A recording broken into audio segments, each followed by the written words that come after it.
Tapi sayang, seribu sayang, manusia akhir zaman sekarang, kalau ada yang lamar anaknya, langsung dia tanya, di mana kerja? Ada mobilnya enggak? Sudah ada rumahnya? Tidak salah, tapi semua yang Bapak tanyakan itu tidak ada gunanya ketika agamanya tidak beres. Tema kita, keluarga yang dirindukan oleh surga. Ya, keluarga itu terdiri dari 3 unsur, minimal 2, umumnya 3. Apa itu? 1, suami, 2, istri, 3, anak. Ini satu keluarga. Ya, nah, untuk dirindukan oleh surga, maka ketiga unsur ini harus melaksanakan tugasnya masing-masing. Surga dunia maupun surga akhirat. Adakah surga dunia? Ada. Ada surga akhirat? Ada. Kewajiban kita percaya rukun iman, percaya kepada akhirat. Salah satu rukun iman yang 6 itu percaya kepada akhirat. Kalau orang tidak percaya kepada akhirat, maka dia akan melakukan apa saja semau-maunya. Nah, mari kita lihat. Untuk membentuk keluarga yang harmoni, yang dirindukan oleh surga, pertama, hati-hati milih pasangan. Hati-hati milih istri, waspada milih suami. Bagaimana cara memilih istri? Bagaimana pedoman agama memilih suami? Kata Nabi, nikahilah seorang perempuan kalau dia perempuan, nikahilah seorang lelaki kalau dia lelaki. Untuk apa? 4 hal. Jadi kalau dia laki-laki, nikahi perempuan karena 4 pertimbangan. Kalau dia perempuan, terima laki-laki karena 4 hal. Apa itu? Pertama kata Nabi, nikahilah dia dengan melihat 1, kecantikannya. Penting milih perempuan cantik, penting milih laki-laki gagah. Kenapa? Karena hampir 24 jam di depanmu. Baru pulang kantor, dia lagi. Mau tidur kita, dia lagi di depan kita. Mau sarapan, ada lagi dia. Berarti kalau jelek, pasti cepat ganti casing. Iya toh? Maka penting cari perempuan cantik, tapi tidak boleh menjadi pilihan utama. Kenapa? Karena cantik itu ada batasnya. Cantik itu ada waktunya. 17 tahun sweet 17, kau tersenyum, semua orang terpesona di komplek ini. 17 tahun. Tapi balik itu angka 17. 71 tahun. Kau tersenyum, lari cucumu. Kenapa? Dikira mau digigit. Apalagi zaman sekarang, jangan percaya cantik. Kenapa? Cantik bisa ditipu-tipu. Putih betul fotonya, mulus. Ternyata kamera 360.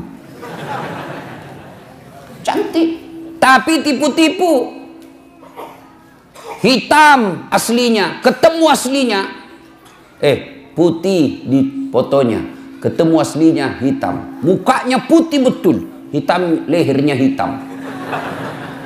Jangan percaya, bisa ditipu. Coba lihat sekarang, usia 70 tahun bisa dikasih mudah, nampaknya seperti 50 tahun.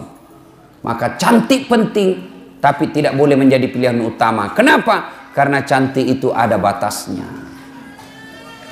Yang kedua kata Nabi, pilihlah dia menjadi istrimu karena keturunannya.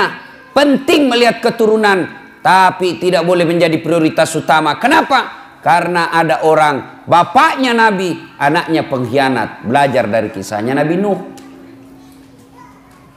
Ada orang bapaknya penyembah berhala, anaknya menjadi Nabi. Lihat kisahnya Ibrahim alaihissalam. Maka tidak boleh menjadi pilihan utama. Kenapa? Karena sejarah mengajarkan ada orang bapaknya pengkhianat, anaknya menjadi beriman. Ada pula bapaknya yang Nabi, justru anaknya berkhianat. Yang kedua, pilihlah dia menjadi pasanganmu karena kekayaannya. Penting mencari orang kaya, tapi tidak boleh menjadi prioritas. Kenapa? Kekayaan juga ada batasnya. Dia kaya bapaknya, tapi anaknya 13. bagi warisan habis. Menjadilah lelaki yang tidak menggantungkan harta dan kebutuhan rumah tangganya sama mertua. Ketika Anda terlalu menggantungkan kehidupan ekonomi dalam rumah tanggamu kepada mertua, maka kalian tidak akan independen, kalian tidak akan bebas, dan kalian akan selalu hidup di telunjuk jari mertuamu. Kau merdeka lah. Dan yang keempat kata Nabi, nikahilah dia karena apa? Karena agamanya. Lalu mahasiswa saya bertanya, Ustadz, kenapa agama nomor 4? Mestinya ke nomor 1. Betul, agama nomor 4, tapi dia tidak titik di situ. Dia koma, lalu ditegaskan oleh Nabi, utamakan agamanya, karena dengan agama kau dapat keempat-empatnya.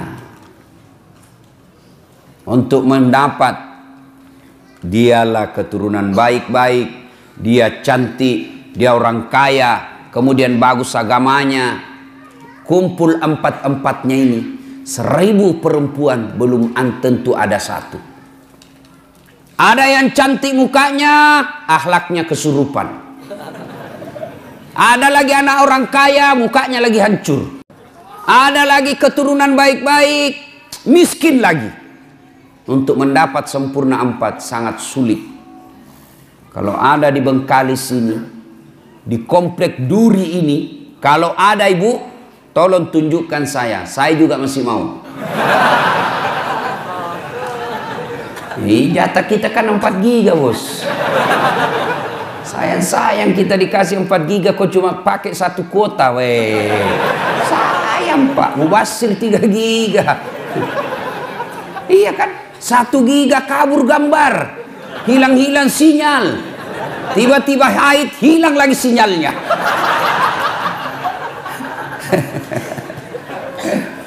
Nah itu dulu ya, agamanya baik-baik, utamakan agama. Adik-adik cewek, kalian kalau sudah ada yang melamar, kau lihat dia rajin berjamaah, tutur katanya sopan, ya sudahlah, meskipun dia kerjanya belum jelas, tapi kalau sholatnya sudah jelas, kau terima itu. Jangan kau terlalu sombong, mentang-mentang kau sudah kerja, mentang-mentang kau sudah baik pendapatanmu, ada yang datang melamarmu penghafal Quran, apa kau bilang? Berani betul lamar saya. Apa modalmu? Ya modalnya hafalan Quran. Orang yang hafal Quran itu Quran berjalan. Kau tolak, Allah tutup pintu jodohmu, akhirnya kau jadi gasturi. Tahu gasturi? Gadis tua Republik Indonesia.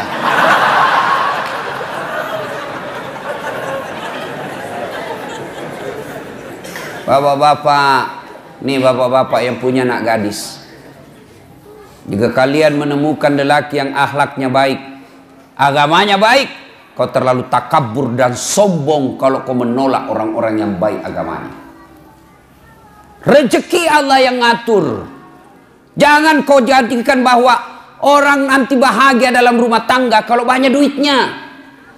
Kalau duit yang membuat orang bahagia, semestinya tidak ada orang kaya yang berantakan keluarganya. Kalau gara-gara duit orang bahagia, mestinya tidak ada orang kaya yang bercerai.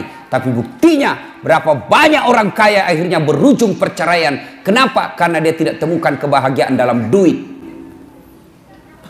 Saya bilang sama istriku, tidak usah kau cemas soal duit. Duit tidak kau bawa mati. Ngapain kau cemas soal duit? Duit kau tidak bawa mati. Langsung dia bilang, membalik, langsung dia bilang, iya betul duit tidak dibawa mati. Tapi kalau tidak ada duit rasanya mau mati.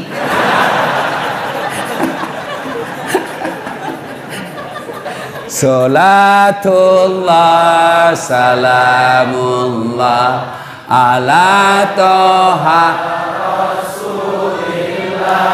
Salatullah salamullah ala yasin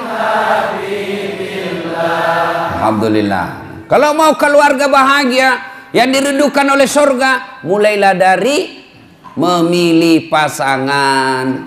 Keturunan baik-baik juga harus kita lihatnya, tapi tidak boleh menjadi prioritas dan menjadi ukuran yang mutlak. Tapi yang kata Nabi, utamakan agamanya. Kalau agamanya baik, meskipun mukanya tidak cantik, tapi akhlaknya yang baik, maka memperbaiki rasa wajah dilihat. Ya, yang paling sial jelek, keturunan pencopet, akhlaknya hancur, miskin, tidak tahu pula ngaji. Auzubillah min zalik. Mudah-mudahan tidak ada seperti itu jodoh kita, Pak. Ya, kalau ada yang senang anak gadisnya, Pak, tanya agamanya baik atau tidak. Gimana cara melihatnya? Gampang. Gimana caranya? Ada anak kita yang senang, panggillah dia jam 5. Nah, kau datanglah jam 5 sore ya. Ya om, datanglah di jam 5. Cerita, masuk maghrib, suruhlah asan. Kau asan nak, sudah masuk maghrib, mulai pucat itu.